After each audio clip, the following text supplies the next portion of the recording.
क्या योगी आदित्यनाथ मुख्यमंत्री हैं? यदि उन्हें मुख्यमंत्री नहीं बनाया जाता तो वो एमपी बनकर के प्रसन्न थे? आंसर कम्स नहीं। यदि ऐसा होता तो जहाज से उड़कर वो गोरखपुर नहीं चले जाते। और वास्तव में उनके अंदर जन सेवा करने की भावना थी।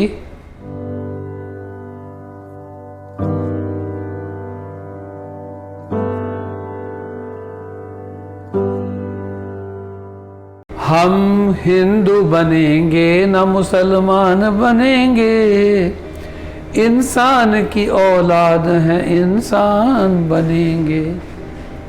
केवल ऐसा गाना गा देने मात्र से क्या हम इंसान हो जाते हैं? नहीं। तब फिर हम इंसान कब बनते हैं? जब हम बहन भाई का, पिता बेटी का, बाप बेटे और माँ का रिश्ता भूलकर इंसानियत के रिश्ते पर जीवन जीना बिताते हैं। और जब हम ब्राह्मण, क्षत्रिय, शूद्र, वैश्य से ऊपर उठकर दान में, दया में, सहानुभूति में, ये मेरा है ये तेरा है को भूल जाते हैं। हम ये कहते हैं फॉर मोड्स ऑफ फेथ, यानी कि विश्वास और आस्था और श्रद्धा के तरीकों को हमें भूल जाना चाहिए। ये सब ग्रेसलेस तरीके हैं, ये सब बेकार तरीके हैं। इनमें कौन? उन्मादी लोग विश्वास करते हैं। उन्माद जीवन को आगे नहीं बढ़ने देता। और ही can't be wrong whose life is in the right। अब प्रश्न उठता है कि कौन गलत नहीं हो सकता? जिसके जीवन में सब कुछ ठीक है। तो जीवन के ठीक होने की परिभाषा क्या है?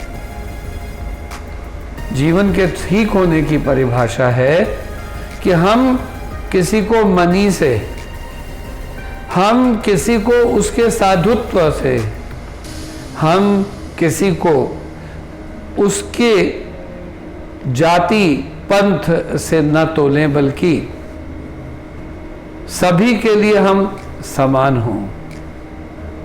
अर्थात आशा और विश्वास, इन फेथ एंड होप, जिस दिन हम डिसएग्री करना शुरू कर देंगे, हमारा फेथ उससे ऊपर उठ जाएगा। जिस दिन मानव में जीव जंतु, पशु पक्षी, पेड़ पौधे, उनकी भी सेवा हमारा लक्ष्य हो जाएगा, उस दिन निश्चित रूप से हम ईश्वर तुल्य हो जाएंगे। क्योंकि इंसान में जब आन होती है, इज्जत होती है, तब वो महान होता है। जो व्यक्ति महान होता है वह भगवान तुल्य होता है, अन्यथा वो शैतान और हैवान हो जाता है। हमें ईश्वर ने बुद्धि दी है, विवेक दिया है, हमें ईश्वर ने चेतना दी है। दुनिया में वो सब गलत है जो इस मार्ग में बाधा उत्पन्न करता है। हम सभी ईश्वर के एक जैसे जीव हैं।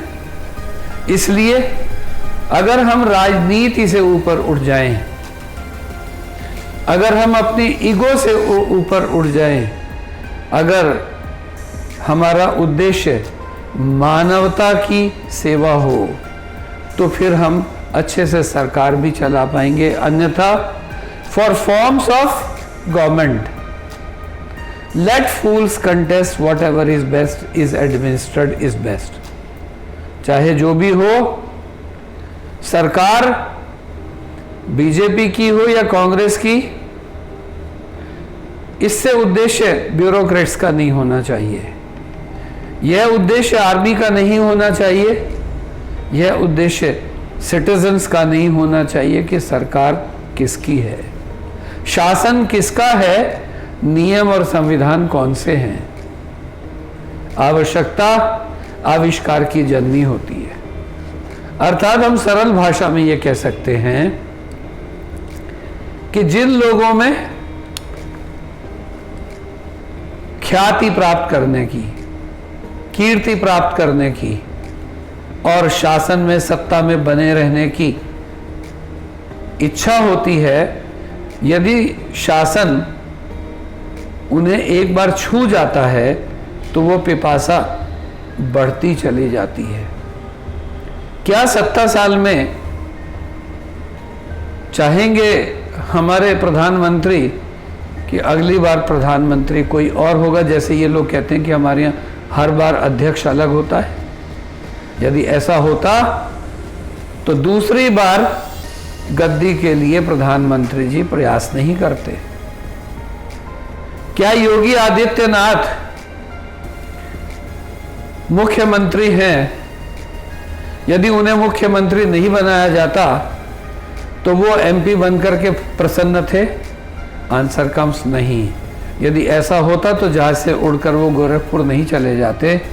और वास्तव में उनके अंदर जन सेवा करने की भावना थी तो वो महात्मा गांधी की तरह से जन सेवा करते रहते, उनके आगे भी और उनके पीछे भी। वो कहें कि मुझे धन से कोई लगाव नहीं है, वो कहें कि मुझसे पद का कोई लगाव नहीं है, ऐसा नहीं है। निश्चित रूप से उनके पास एमपी और एमएलए होने से पहले जो गाड़ियां थीं और अभी भी व्यक्तिगत वो गाड़ियां हैं, तो क्या कोई मारुति 800 या उसमें जाएगा तो कम अच्छा चीफ मिनिस्टर या ज़्यादा चीफ मिनिस्टर कहलाएगा? आप देखिए पिछले गोवा के जो चीफ मिनिस्टर थे जो दिवंगत हो गए, उनको ऑफिस जाना साइकिल से अच्छा लगता था? उन्होंने अपने जीवन में कोई भी वो नहीं बनाया, तो क्या मोदी भी उन जैसे हैं? Answer comes no. उन्हें हर क्षण कीर्ति की लालसा रहती है, पहचान की लालसा रहती है, अन्यथा चुपचाप काम करते जाओ। कैसे? जैसे लाल बहादुर शास्त्री ने किया था, कैसे जैसे अब्राहम लिंकन ने किया था, जैसे नेल्सन मंडेला ने किया था। इसलिए मैं ये कहना चाहता हूँ कि for forms of government politicians you are advised not to fight. You are to work for the betterment, upliftment of the society. Let people criticize you as Narendra Modi or as Prime Minister. So this way we can say that those who are above their religion, post or political status, certainly they are the best on the earth. Thank you.